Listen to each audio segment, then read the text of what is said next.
하나님께서는 구약 시대의 이스라엘 백성들에게 그 시절에는 예루살렘의 성전 그곳에서만 하나님을 예배하고 하나님 앞에 제사를 드릴 수 있었기 때문에 1년에 3번이라도 3번만은 꼭 하나님 앞에 이스라엘의 모든 장정 남자들은 모습을 보이라 이렇게 말씀을 하셨습니다.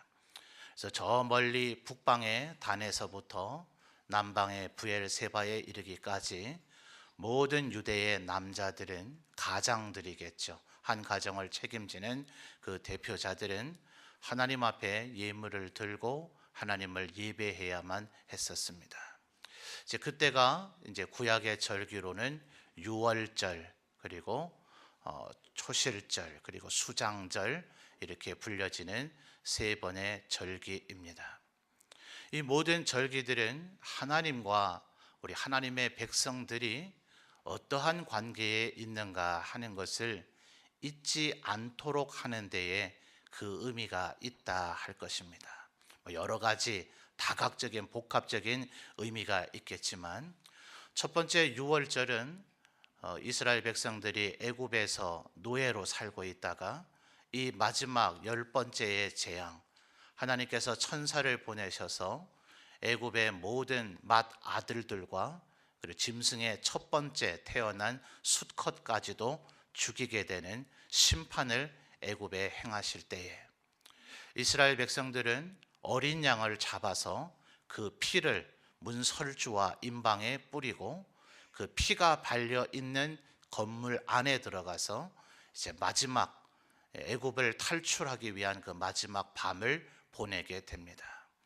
그래서 피가 묻혀 있는, 피가 발려 있는 그 건물은 하나님의 진노의 심판을 시행하는 천사가 그 안으로 들어가지 않고 그 건물을 넘어가기 때문에 넘을 유자, 넘을 월자를 써서 유월절이라, 영어로는 Passover Day 이제 이렇게 불려지게 됩니다. 그러니 하나님의 백성을 괴롭히고 하나님의 백성을 핍박하던 이들에게는 심판의 날이고 하나님의 백성들에게는 구원의 날이 되는 것이 유월절인 것입니다. 동시에 노예로서, 죄의 노예요 신분의 노예로서 살고 있던 애굽 땅에서 이제 그 밤이 새고 나면, 그래서 그날 저녁 유월절에 어린 양을 잡아 피는 문에 뿌리되 그 고기를 밤새 남기지 않고 구워 먹어야 되는데 전부 다 허리띠를 신고 손에 지팡이를 들고 신발을 신은 채로 그것을 먹게 되어 있습니다. 그러면 편안하게 먹을 수 있는 자세는 아니죠. 어떤 면에서는 소화를 하지 못하고 얹힐 수도 있을 터인데 그렇게 하도록 명령하신 이유가 그 밤이 새고 나면 100% 정확하게 애굽을 떠나 탈출하게 될 것이기 때문에 그렇습니다. 그래서 유월절을 이스라엘 백성들이 지킬 때마다 우리의 선조들은 애굽의 노예였었는데 하나님께서 바로 이때에 우리 조상들을 구출하셔서 가나안 땅으로 인도하셨다. 우리에게 자유를 주셨다. 우리의 죄를 씻으시고 우리를 노예 상태에서 자유민으로 구원해 주셨다 하는 사실을 잊지 않도록 만드는 날, 그것이 이제 유월절인 것입니다. 그리고 나머지 2개의 초실절과 수장절은 말 그대로 추수와 관련이 있습니다. 가나안 땅으로 이제 이주를 했을 때 하나님께서 이스라엘 백성들에게 이런 얘기를 여러 차례 하시죠. 너희들이 이제 가나안 땅에 들어가게 되면 너희들이 쌓지 않은 성을 너희들이 차지하고 살게 될 것이다. 너희들이 짓지 않은 집을 너희들이 차지하고 살게 될 것이다. 너희들이 심지 않은 포도나무, 감람나무에서 열매를 따먹게 될 것이다. 이 모든 것, 밀과 보리와 고기와 그리고 양털과 삼배와 그리고 포도주와 감람류를 내가 너희들에게 주었다는 사실을 잊지 말라. 이것이 하나님께서 우리에게 베풀어 주신 은혜를 늘 기억하며 살 때에 우리가 그 은혜를 계속 누릴 수 있기 때문에 그것을 우리에게 명하신 것입니다. 그래서 초실절은 말 그대로 첫 번째 열매를 거두는 절기, 그래서 추수하는 행위가 1년 연중에 처음으로 시작될 때 첫 소산물, 첫 소득, 이것을 하나님께서 주신 것이다 라는 것을 잊지 않으라는 의미가 초실절이 되며 맥추절이 되는 것이고, 그 모든 추수 행위들이 봄에 추수하는 것도 있고 여름에 추수하는 것도 있고 가을에 추수하는 것도 있잖아요. 그런데 이 가을의 모든 그 해의 추수 행위들이 다 끝나서 모든 것을 거두어 드리고 저장했을 때, 그래서 거둘 숫자에 저장할 장자를 써서 수장절이다 이렇게 부르는 겁니다. 이제 내년 봄이 돼서 다시 씨를 뿌리고 그 뿌려진 씨가 거둘 때까지는 이 거두어 놓은 가지고 이제 먹고 살아야 되는 거죠. 그래서 그 음식들을 볼 때마다, 그 소득물 추수한 그 결실들을 볼 때마다 이 모든 것이 하나님이 우리에게 주신 것이다 하는 것을 기억하는 절기가 수장절인 것입니다. 여러분, 구약 성경에 호세아 선지자를 보면 하나님께서 이스라엘 백성들이 이 은혜와 사랑을 잊어버린 것을 책망합니다. 내가 너희들한테 그것을 다 주었는데 너희는 오히려 바알과 아세라, 이스라엘 땅에, 가나안 땅에 있었던 토착 우상들을 섬기면서 하나님이 주신 것인데 그들이 주었다고 그들에게 오히려 감사를 하는 너희들의 모습을 보니 마치 한 여자가 자기 남편을 버리고 바람 피운 것과 똑같다라고 얘기하시면서 호세아 선지자에게 음란하고 바람을 피우는 고멜이라고 하는 여인과 결혼하게 하시고, 그 여인이 바람 피운 것을 용서하고 다시 데려오게 하셔서 그 여인 사이에서 새로운 아이를 낳게 하시는 일련의 행위를 선지자에게 하게 하시면서 그들의 이름도 루하마, 암미, 로암미, 로루하마, 이 말은 내 백성이 아니다, 내 딸이 아니다 이렇게 얘기했다가 다시 암미 그리고 루하마 이렇게 함으로써 앞에 붙어 있는 로, 부정어를 떼내어서 너희는 여전히 내 백성이다 하는 것을 깨닫게 하시는 겁니다. 그러니 여러분, 이 절기들을 우리들이 지키는 것이 얼마나 중요하냐 하면, 과거에 한번 우리가 하나님의 백성이 되고 하나님의 은혜를 한번 받고 그걸로 끝이 아니라 앞으로도 우리들은 계속해서 하나님의 백성임을 기억하며 살아야 될 것이고, 오늘도 어제도 영원토록 우리에게 베풀어 주시는 하나님의 은혜를 차고 넘치도록 충만하게 받아 누리며 살아야 할 하나님의 백성들인 줄 믿습니다. 그래서 이 세 개의 절기를 지키는 것은 하나님을 위함이 아니라 우리를 위함인 거죠. 내가 누구인지를 기억하는 것이며, 어제도 오늘도 은혜를 베풀어 주신 하나님이 내일도 베풀어 주기를 원합니다 하는 기도와 간구의 행위다 할 수 있겠습니다. 그래서 여러분, 다음 주가 이제 이 3대 절기의 세 번째 절기인 추수감사 주일이 되어져요. 여러분, 이단들이 특별히 안상홍 증인회라고 불려지는 이단이 어처구니 없게도 우리가 하나님의 교회인데, 하여튼 근사한 이름은 자기들이 다 가져가요. 이단들이요.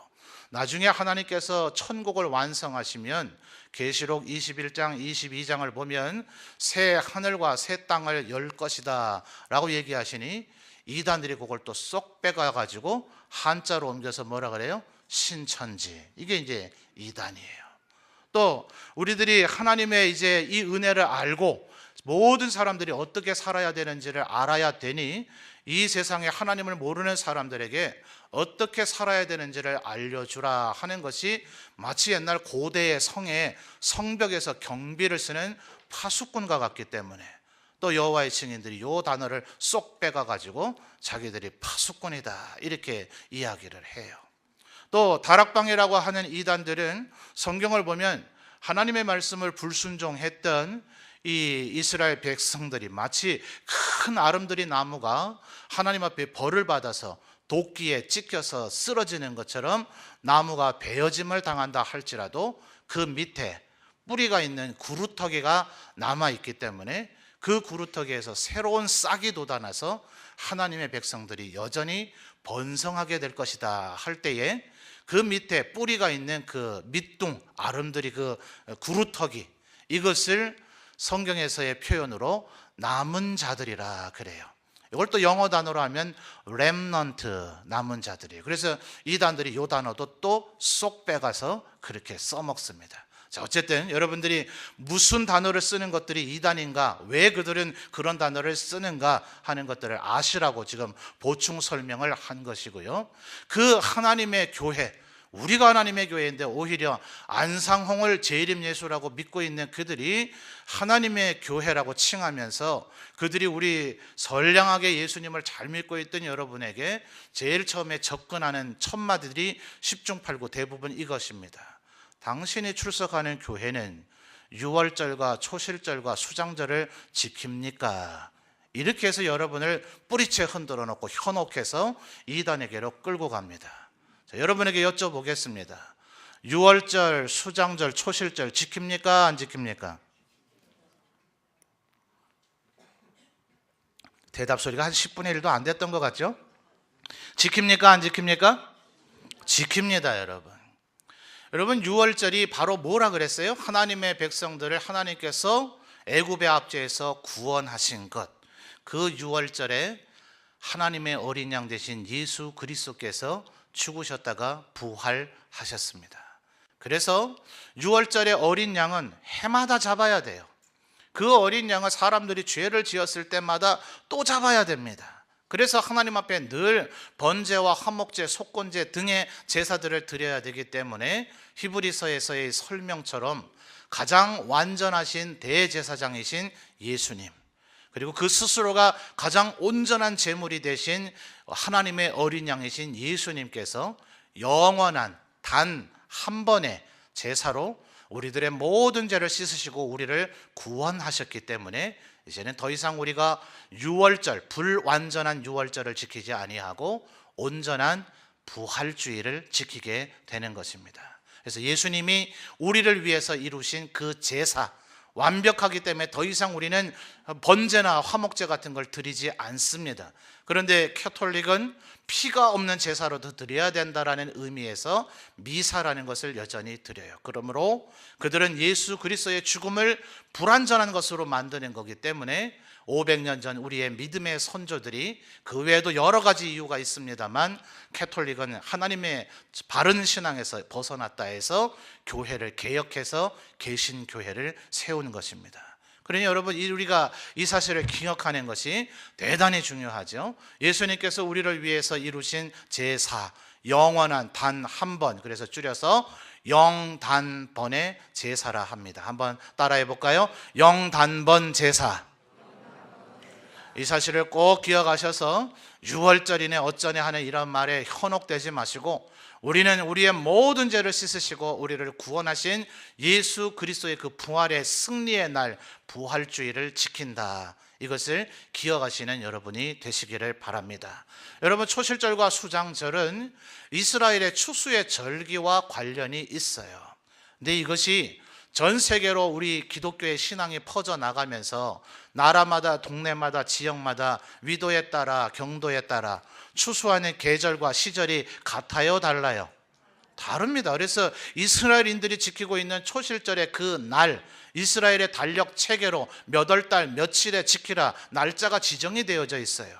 그런데 우리나라가 그것을 지키려고 하면 전혀 추수의 절기하고는 맞지 않기 때문에 우리들이 또한 1년 1월에서부터 6월달까지 전반기를 하나님의 은혜 가운데 살았다는 사실을 기억하며 7월 첫 번째 주일을, 그때도 사실은 보리추수는 이미 끝났다고 봐야 되겠죠. 그러나 의미를 살려서 1월부터 6월까지를 하나님의 은혜 가운데 살았다, 이래서 7월 첫째 주일에 맥추감사주일을 지키고, 아마 아직도 들판에 들녘에 거두어 드려야 할 추수물들이 많이 있을 것입니다. 그러나 한국의 기독교를 전해준 영미의 기독교 장로교회들의 그 전통을 따라서 통상 11월 셋째 주일을 추수감사주일로 지키는 거예요.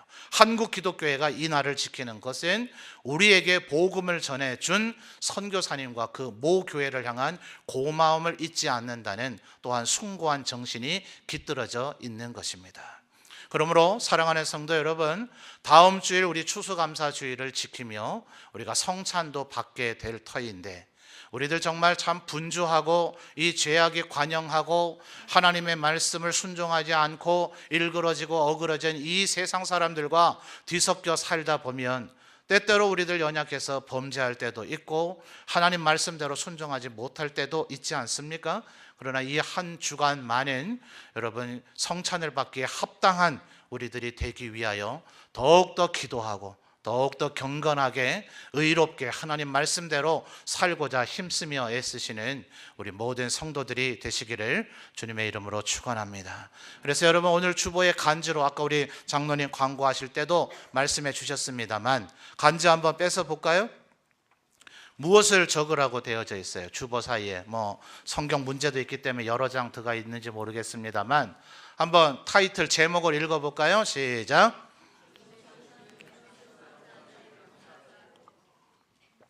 제가 잘 안 들리네요. 가는 기가 먹었나 봐요. 한번 좀 크게 다시 한번 읽어주십시오. 시작. 아멘. 여러분 이 그 카드 간지라고 해야 될까요? 그 종이에 감사 제목을 제출하는 건 아닙니다. 뭐 여러분이 한번 작성해 보셔서 혹시 일기장 같은 것들이 있다면, 아니면 뭐 요새는 SNS다, 파일들 저장해 놓는 클라우드다, 여러 가지 방법들이 있잖아요. 하다못해 스마트폰에 찍어서 저장을 해놓고 6개월, 1년 지난 후에 내가 2016년 가을에는 무엇을 감사했던가, 또 혹시 하나님 앞에 감사 겸 기도의 제목을 이런 것 이루어 주실 줄 믿습니다 라고 적어 놓은 것이 기도 응답이 되는가 안 되는가, 그런 것을 세월 흐른 후에 다시 보는 것도 크나큰 은혜가 되어질 줄 믿습니다. 저는요 뭐 매일같이 일기를 쓰지는 않지만 제가 고등학교 대학교 시절에 적었던 다이어리들을 지금도 갖고 있어요. 뭐 대학 시절 때부터 교회, 뭐 고등학교 때부터 교사나 임원들을 했기 때문에 교회에서 주는 그 다이어리가 있거든요. 거기에서 뭐 교회에서 해야 되는 일이 이런 것이고 이런 일들이 일어났고, 적은 것을 가끔 뭐 집을 정리하거나 책장을 정리해야 될 때, 이사할 때 뭐 이런 등등의 시간대 혹은 시간에 여유가 있을 때, 아니면 뭔가를 찾아야 되는데 그 못 찾다가 찾아 헤맬 때, 그러다가 그것들을 보게 되면 그거 부여안고 참 오랜 시간 다시 회상해져지며 은혜가 될 때가 참 많더라고요. 그때 내가 하나님 앞에 이런 것을 기도했었구나. 그런데 여러분 이루어진 것이 있을까요? 없을까요? 많거든요. 있는 정도가 아니라 많거든요. 그래서 이런 것을 기록해 놓는 것이 우리에게 굉장히 유익이 되는 것입니다. 어쩌면 아마 우리 아까 장로님 기도하실 때도 광고하실 때도 말씀해 주셨습니다만 지금 병 환자들도 많고 또 부모님이 돌아가실 뿐만 아니라 사실은 이 자리에 엊그제 사랑하는 형제를 잃고 장례를 치르고 이 자리에 예배드리고 있는 분들도 있습니다. 아마 여러분 가정마다 크고 작은 일들이 많이 있을 것이고, 또 아마 어제 관심 있게 지켜본 분들은 우리나라의 현재 상황 때문에 마음이 힘들거나 뒤숭생숭한 분들도 있을 것 같습니다. 저도 마음속에 고민이 많이 되더라고요. 우리 성도들의 개인적 가정적인 일들이나 국가적인 이런 상황 속에서 제가 지금 성도들에게 감사하라 하는 것이 과연 합당한 일인가? 성도들이 이 말을 들으면서 예 목사님 아멘, 제가 그 어떤 상황에서도 저는 감사하겠습니다 라고 여러분이 호응을 할 것인가? 제 스스로 한번 제가 설교를 듣는 사람의 입장으로 내려가서 한번 생각을 해봤습니다. 제가 할 설교들을 머릿속으로 되뇌이면서 이 설교를 들은 우리 성도들이 과연 마음속으로 뭐라고 반응을 할까? 여러분, 그래서 오늘 우리가 읽은 이 시편 40편의 말씀이 굉장히 의미가 있는 것 같습니다. 여러분, 성경학자들이 이 시편 40편을 다윗이 언제 지었을지가 성경에 명확하게 얘기해 주고 있지 않기 때문에 막연히 추측을 합니다. 최소한 이 다윗이 사울이 죽고 나서 왕위에 오른 후에, 그리고 아마 압살롬의 반란을 겪고 있을 때이거나 아니면 그 이전에, 압살롬이 반란을 일으키기 전에 이미 암논 또 압살롬 이런 관계 속에서 자식들 사이에 굉장히 안 좋은 일들이 많이 일어났죠. 암논에 의해서 딸 하나가 몹쓸 일을 당하게 되고, 성경은 정확하게 얘기하고 있지 않지만 그 딸의 이름이 다말이었는데 압살롬이 자기의 딸의 이름을 다말이라고 또 지은 것을 볼 때 압살롬의 친누이 동생이었던 그 딸이 그 충격의 여파로 스스로 목숨을 끊은 것이 아닌가라고 추정하는 성경학자들도 있습니다. 그래서 암논이 이복 여동생 다말에게 몹쓸 일을 하고 그것에 대한 처결의 문제, 그리고 자신이 암논을 죽인 후에 아버지가 자기를 대응하는 문제를 불만을 품고 결국 아버지에게 반란을 일으키기까지 십수년의 세월이 흐릅니다. 어쩌면 다윗이 그 십수년의 세월을 흐르면서 골머리를 앓으며 이 시를 썼을 수도 있고, 아니면 그 모든 사건들이 다 끝나고 난 후 30세의 왕위에 올라서 40년 동안 이스라엘을 통치하고 70세에 하나님의 부르심을 받은 것으로 성경이 기록하고 있는데, 시편 23편이 그러하듯이 60대 후반이나 중반쯤 자기의 인생을 되돌이켜보며 이 시를 적었을 수도 있다, 이렇게 봅니다. 왜냐하면 과거의 환난 가운데서 자기를 건지신 하나님께 감사를 하고 미래에 닥쳐올 환난이 또 있을까요, 없을까요? 인생이 반드시 있게 되어 있죠. 그래서 그때에도 하나님께서 나를 건져 주실 것을 믿습니다 하는 기도의 내용들이 5절 이후 우리가 읽지 않은 부분에 나오기 때문에 그렇습니다. 그래서 아마 왕위에 오른 후 압살롬 반란 전이거나 아니면 그 후거나, 어쨌든 분명히 오늘 우리가 읽은 1절에서부터 5절까지 다윗이 회고하고 있는 이 상황, 2절이 특징적으로 나타내고 있죠. 여러분 2절 말씀을 보십시오. 상반절에 다윗이 뭐라고 표현합니까? 나를 어디요? 기가 막힐 웅덩이와 수렁. 여러분, 이게 바로 다윗의 강점입니다. 성경은요, 다윗 왕과 사울 왕을 많이 비교합니다. 또 다른 각도에서 다윗의 군대 장관이었던 사람을 기억합니까? 요압이라고 하는 사람, 다윗의 친척입니다. 사촌일 거예요. 요압과 아비새, 아사헬, 참 신기하죠? 8형제의 막내였던 다윗을 가장 최측근에서 도왔던 것은 7명의 형이 아닌 오히려 사촌이었던 이 3형제였습니다. 그런데 이 요압이 다윗의 초창기 때부터 계속해서 붙어 다녀요. 그래서 사울 왕에게 죽임을 당할 뻔했던 2번 가운데 오히려 사울 왕을 죽일 수도 있었던 기회가 2번 포착됩니다. 그때 이 요압의 형제들이 사울 왕 죽이고 이 상황 끝냅시다, 이렇게 이야기를 하거든요. 그래서 여러분, 요압이 그 이후에도 사울의 군대 장관이었던 아브넬을 죽이고 압살롬이 반란을 일으켰을 때 군대 장관으로 삼았던 또 자신과는 또 이복 형제가 되는 사람인데 그 사람도 또 죽이고, 요압이 다윗 왕의 말을 듣지 않고 다윗은 언제든지 국민들의 분열을 막고 통합을 이뤄내려고 하는 포용의 정치를 피려고 하는데 그때마다 요압은 무조건 보복하는 것으로 그 행동을 옮겨버립니다. 그래서 여러분, 요압은 어쩌면 이 다윗과 똑같이 다녀요. 거의 그림자처럼 그 평생을 같이 다니기 때문에 다윗이 겪은 일, 요압이 겪은 일은 같다고 봐도 무방합니다. 그런데 다윗은 힘들고 어려울 때에 하나님 앞에 꿇어 엎드립니다. 요압은 그렇게 했다는 근거가 전혀 나타나지 않아요. 그래서 요압은 언제나 불평과 원망과 과격함과 이 행동으로, 생각보다 행동을 먼저 옮기는 그런 인생을 삶으로 인해서 다윗은 끝끝내 용서하지만, 왜냐하면 다윗은 당사자거든요. 자기의 일을 겪은, 자기와 얽혀있는 사람이기 때문에 자기가 그 사람을 처결하면 왕으로서의 재판을 하는 것이 아니라 개인적 보복이 되기 때문에 다윗은 개인적인 자격으로서 그를 끝까지 용서합니다. 그러나 그의 아들 솔로몬이 그 요압의 죄를 그냥 버려두지 아니하고 그를 재판하여 그를 처벌하게 되어집니다. 그러나 여러분, 다윗은 어떻습니까? 다윗의 인생에도 심각한 범죄함이 있었지만 다윗이 끝내는 하나님 앞에 어떤 칭호를 받았어요? 어떤 평가를요? 한번 따라할까요? 내 마음에 합한 사람이라. 우리 모든 성도들이 다윗과 같은 이런 평가를 하나님 앞에 받게 되시기를 주님의 이름으로 축원합니다. 그래서 여러분, 다윗이 지금 이 우리가 읽은 1절에서 5절까지의 이 일을 할 때는 그가 평안하고 왕궁에 있어서 호의호식하고 아내가 많고 대적들은 다 굴복이 되어 있는 그 상황에서 이렇게 했다는 것이 아니에요.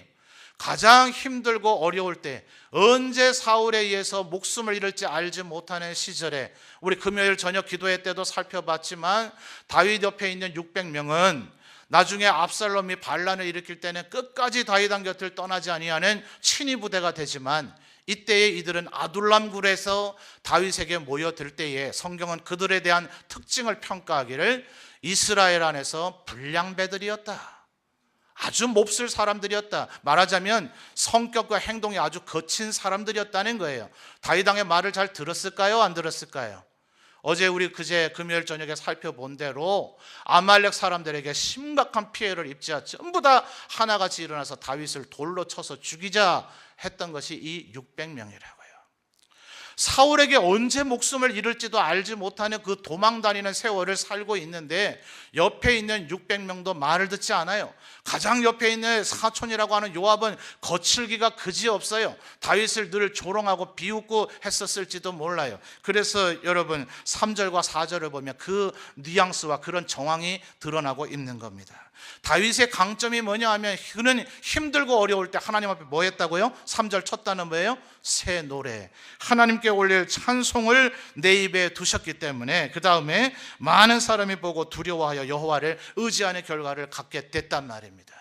옆에 있는 600명이 대단하게 선하고 좋은 사람이 아니라 그들이 매일같이 보면서 느끼는 거예요. 야, 이 상황이면 다윗 절망해야 되는데, 오죽하면요 블레셋 왕에게까지 도망을 갔는데 블레셋의 신하들이 기억해요, 안 해요? 저 사람 다윗은 우리의 장군이었던 골리앗을 죽인 자입니다. 저 사람을 우리가 어찌 받아들여 준단 말입니까? 저 다윗을 빨리 죽여서 골리앗의 복수도 갚아야 되고, 그러면 이스라엘의 용사가 없어져서 우리가 이스라엘을 공략하는데 훨씬 편할 겁니다. 자기 발로 우리 가운데 왔으니 다윗을 오늘 죽이는데 무슨 어려움이 있겠습니까? 라고 블레셋 왕의 신하들이 얘기할 때에 다윗이 일부러 침을 흘리고 벽을 끌어댑니다. 미치광이처럼 흉내내려고. 그래서 왕이 저 사람은 이미 미쳤거늘, 미치광이가 되었거늘 저 사람 죽인들 이제 무슨 이득이 있겠고, 저 사람 죽여서 괜히 내 손에 피를 묻힐 이유가 뭐냐, 죽인들 살려둔들 아무짝에도 쓸모없는 사람이 되었지 않느냐 하면서 그 왕궁에서 겨우 목숨을 건져 빠져나오는 일도 있었습니다. 성경에 그런 얘기는 기록되어 있지 않지만 그걸 지켜본 요압이 자랑스러웠을까요? 그걸 지켜본 600명이 다윗왕 잘하셨습니다, 아주 지혜롭게 하셨습니다, 그랬을까요? 여러분, 중국의 옛날 한나라의 고사를 보면 한나라의 고조 유방이라고 하는 사람이 항우라고 하는 사람과 진나라가 멸망된 이후에 중국의 통일 패권을 두고 싸울 때 이 한 고조를 도왔던 한신이라고 하는 유명한 사람이 있죠. 아주 제갈량을 버금가는 재략가인데다가 장군 지휘관으로서 탁월한 사람이었지만 그는 젊은 시절에 헛되이 자기 목숨을 잃지 않고 낭비하지 않기 위해서 불량배의 가랭이 사이로 기어간 것으로 유명합니다. 그는 죽는 순간까지 그것 때문에 비웃음을 당했어요. 아이고, 저 한신이 지금은 되게 잘난 것 같이 하지만 한때는 불량배의 가랭이 사이로 기어갔던 자가 아니냐, 이런 말을 들었단 말이에요. 여러분, 성경에 그런 얘기 낱낱이 기록되어 있지 않지만 다윗이 그런 말 들었을까요? 안 들었을까요? 그런 말 들을 가능성이 있었을까요? 아닐까요? 그런 일을 하고 나면 추억 한 번이라도 그런 말 들을 가능성이 있을 텐데 참고 싶었을까요? 안 참고 싶었을까요? 그런데 그때의 다윗은 좌절하거나 격동하거나 노여워하지 아니하고 오히려 하나님 앞에 뭐 했다고요? 찬송 불렀다고요. 그러니 주위 사람들이 보니 기가 막혀요, 안 기가 막혀요? 처음 볼 때는 뭐 이런 사람이 다 있나 이랬을 거 아니에요? 간이 없는가, 쓸개가 없는가, 생각이 없는가, 정신이 없는가, 어떻게 이런 상황에서 노래할 수 있는가. 그런데 한 발짝 물러나서 생각해 보니 그게 아무나 할 수 있는 일이에요, 못할 일이에요? 아무나 못할 일입니다. 절망스러운 상황에서 불평하고 원망하는 건 누가 못해요? 절망스러운 상황에서 주저앉아서 절망하고 좌절하는 건 누가 못해요? 힘들고 어려울 때 다른 사람에게 불평하고 원망하고 화를 내는 거 누가 못해요? 그러나 그런 어려운 상황 속에서 하나님 앞에 꿇어 엎드려 기도하고 찬송하고 감사하는 건 정말 그 누구도 못할 일이에요. 그래서 하나님이 다윗을 높이 들어 쓰셨단 말입니다. 여러분, 힘들고 어려울 때에 하나님 앞에 꿇어 엎드리는 여러분 되시기를 바라요. 그래서 1절에 뭐라 그래요? 내가 여호와를 뭐 했다고요? 기다리고 기다렸더니. 아마 여러분 가운데 지금도 힘들고 어려운 분들이 있을 겁니다. 혹시 바로 옆에 계신 분이 그런 분일지 모르니까 옆에 분에게 우리 격려하면서 얘기합시다. 다윗처럼 기다리고 기다립시다. 그냥 기다리기만 한 거예요? 아닙니다. 하나님 앞에 부르짖었어요. 그래서 1절 하반절에 뭐라 그래요? 하나님께서 귀를 기울이사 나의 부르짖음을 들으셨도다. 그러니 2절에서 아까 얘기했던 다윗의 기가 막힐 웅덩이와 수렁 같은 상황과 현실이 바뀌었어요? 안 바뀌었어요? 2절 하반절을 보십시오. 기가 막힐 웅덩이와 수렁에서 끌어올리시고 내 발을 어디에요? 따라합시다. 반석 위에 두사 내 걸음을 견고하게 하셨도다. 아멘. 하나님께서 여러분이 하나님 앞에 부르짖어 기도하며 힘들고 어려운 상황에서도 믿음을 고백하며 찬양하면 하나님께서 여러분의 현실을 바꾸시고 우리나라의 현실까지도 바꿔주실 줄 믿습니다. 여러분, 기도만 하라는 건 아니에요. 제가 늘 강조할 때 기도만을 얘기하는 거 아닙니다. 그러나 하나님의 백성들이 기도하지 아니하고 행동을 옮긴다면 세상 사람들과 다를 바가 무엇입니까? 그 무슨 행동을 하기 전에, 여러분의 마음에 그 무슨 결심을 하기 전에, 여러분의 무슨 생각과 견해를 확정짓기 전에, 누구에게 여러분의 속내를 말하기 전에 충분히 기도하십시오. 하나님의 뜻을 물으십시오. 하나님, 왜 이런 일이 일어납니까? 무엇이 진실이고 무엇이 의로움입니까? 내가 이 상황 속에서 무슨 일을 해야 합니까? 하나님 앞에 꾸준히 묻는 사람, 그 사람들이 믿음의 사람이더라 하는 겁니다. 여러분, 다윗과 같이 하나님 앞에 기도하며 또한 하나님 앞에 새 노래를 부를 때 하나님께서는 다윗의 현실을 바꾸어 주셨는 줄 믿습니다. 여러분, 5절 말씀 다시 한번 여러분 읽어주시겠습니까? 5절 시작.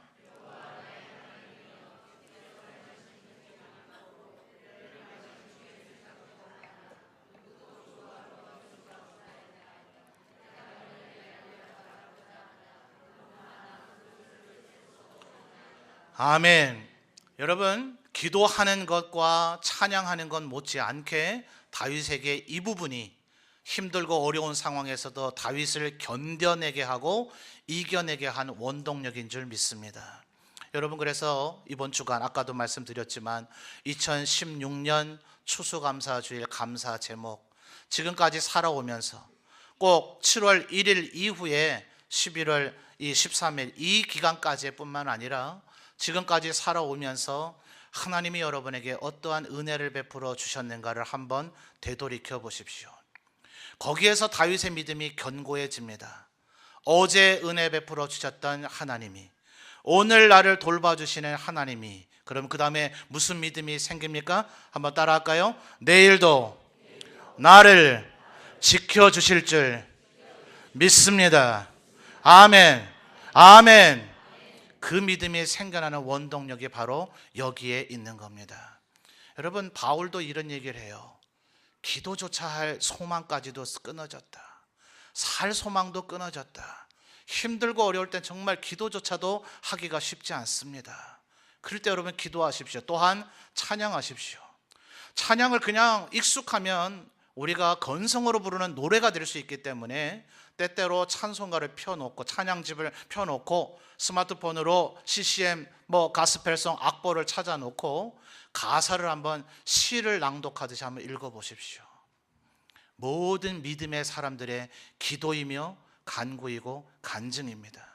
그 가사를 시처럼 읽으면 그 순간 여러분의 마음이 기도하고자 하는 열망으로 바뀌어지고 하나님을 진심 어린 마음으로 찬송하고자 하는 마음으로 바뀌어지고 건성으로 부르는 노래가 아니라 여러분을 살리고 승리의 사람으로 바꾸어 놓는 능력의 노래가, 능력의 찬송이 여러분의 입에서 흘러나오게 되어질 줄 믿습니다. 그러니 여러분 기도하십시오.